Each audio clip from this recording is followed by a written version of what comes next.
Hey guys, welcome back to another video here on my channel.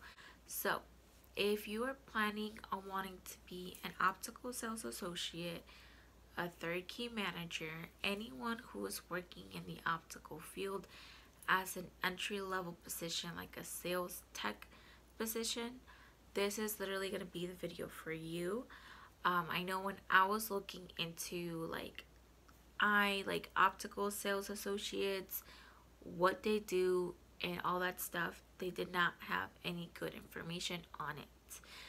They basically kind of had like, okay, detailed information on how to adjust a frame or just the different lens types, but it didn't exactly tell you what to expect, what kind of skills you should have, what your job task would look like, and basically like the pay, because I know there's not that much information on it, but I know there's plenty of jobs for in the optical field right now. It's not too hot, I will say that, um, just because literally of the coronavirus.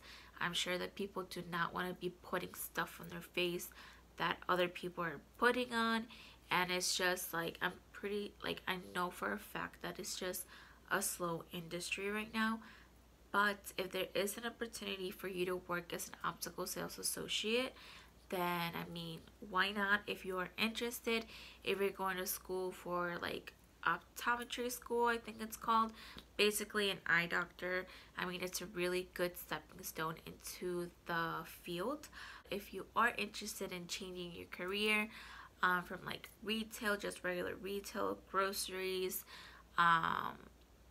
from like the fashion industry, and you wanted to go into the optical, then this is going to be a really good entry level description video, basically, because I know that there's not that many out there. So if you aren't interested, then go ahead and stick around.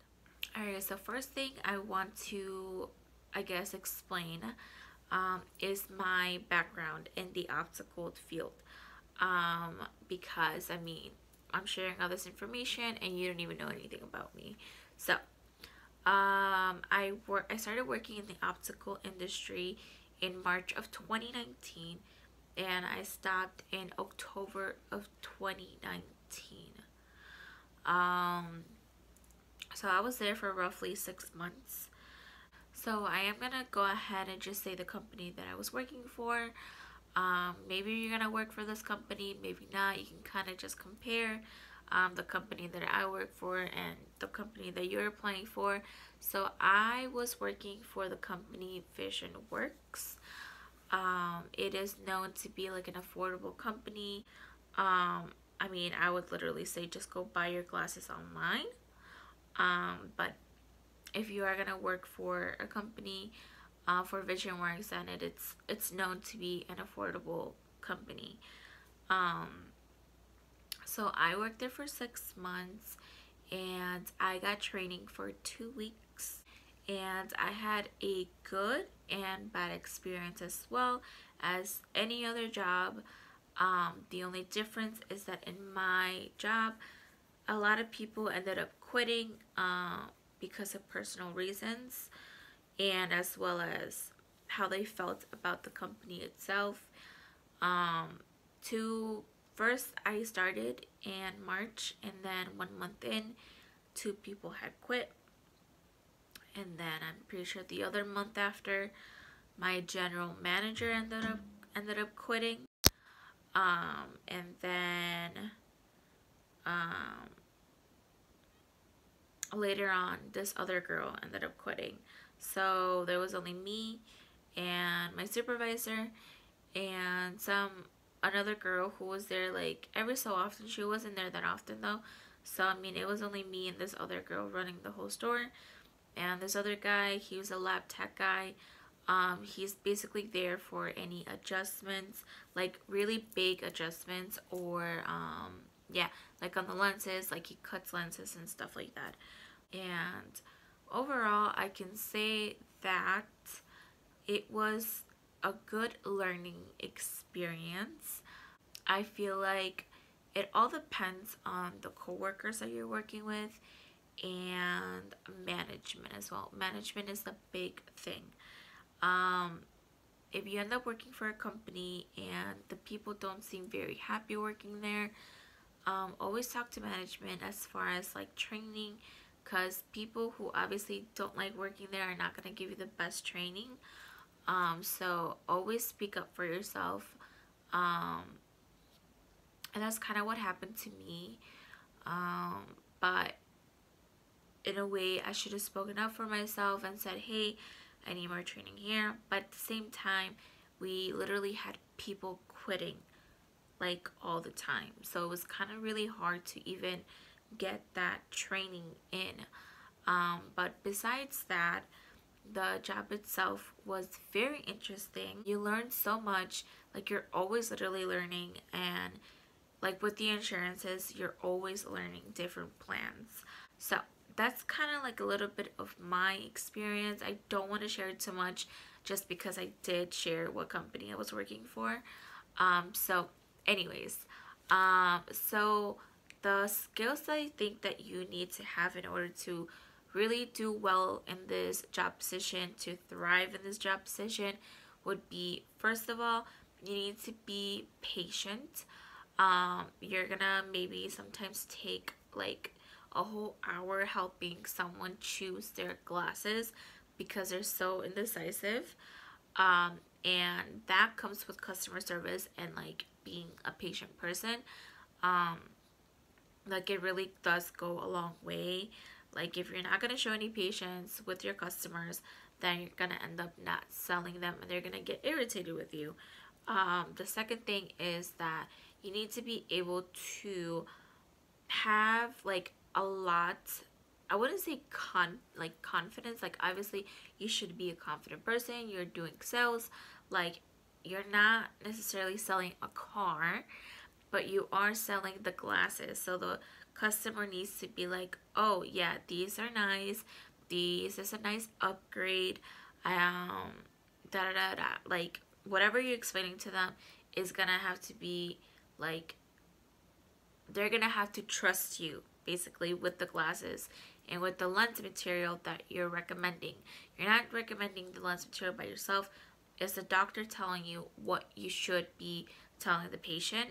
But sometimes you could upgrade to something a little bit better.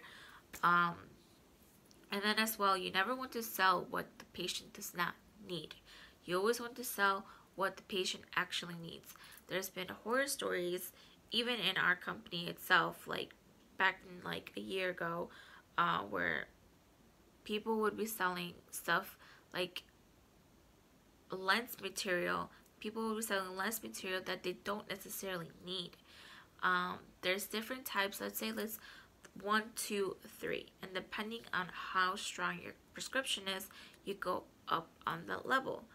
And then you're supposed to stay with your 1s and your 2s, but some people, let's say you're a 1 and the person trying to make the commission will recommend number 2, even though they're just fine, like 100% excellent with the number 1. I hope that kind of makes sense. But so you have to be patient, good customer skills, and then third, you need to be able to be adaptable and like be learning all of the time, literally. You're learning constantly. You're gonna have to be asking questions. And then fourth, you need to be able to manage yourself under stress and under pressure, because there is customers that will literally push your buttons just for glasses.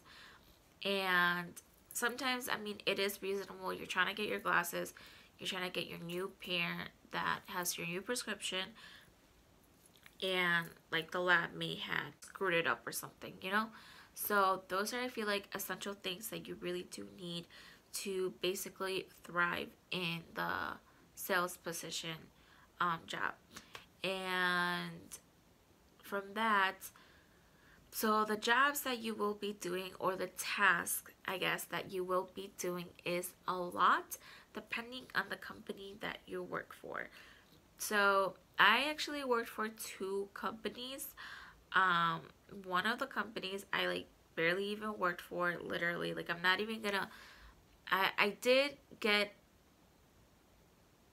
I did get an understanding of the job task in this other job, but I'm not gonna go into detail in that. So, like I said, it all depends on the company that you work for, because it could be like VisionWorks, or it could be a family like business, you know. So for me, as well as the fact that it was literally short staffed, I was cross trained literally everywhere. I was a receptionist. I was a third key manager first of all. Um, so I was a receptionist. I was doing the sales transaction. I was pre-testing patients. I was doing the remakes. I was adjusting glasses. Um, what else? I was opening and closing the store. The only thing that I did not do is a position that the OD is supposed to do. I think that's what it's called. Um, so basically, let's say we put in a purchase of contacts through AccuV. This coworker needs to put in the AccuV order into the system and correctly in order for the AccuV company to be able to send those out to either VisionWorks or to the patient's home. So I was never doing any of that because they didn't cross train me on doing that. So I was doing all of that, and at this other company, there was a person who just did receptionist work. Like, literally, that's it. And then there was the salespeople, and that's basically what they did. And at VisionWorks, it was kind of like you're all over the place. Wherever you're needed, you're gonna have to do it, which can be a little chaotic, literally, because not someone isn't like just focused on whatever they gotta do. Because we're definitely busy all over the place, but that's basically kind of what you're doing. Um, so during the training phase, always ask questions. I know that I didn't know what questions to ask, but write them down and then ask later on, because if you don't know by the time like 3 months in and you don't know, like, you're gonna feel kind of bad asking questions, or maybe that's just me, but just definitely always ask questions. um, and it is gonna take some time to basically learn everything, because there's like a lot to learn. um, there's plenty to learn as far as the insurances, the lens type, the type of glasses, how to readjust, the remakes and stuff like that. It's just a lot, but it takes time to basically learn it all. You're gonna come in and you're gonna see all these girls or guys or whatever, and they're gonna be doing everything all so fast. They're gonna feel like, oh my god, they know so much and I know squat. But trust me, it's gonna take time, but you're gonna be able to do the job. So that was that. And then the pay.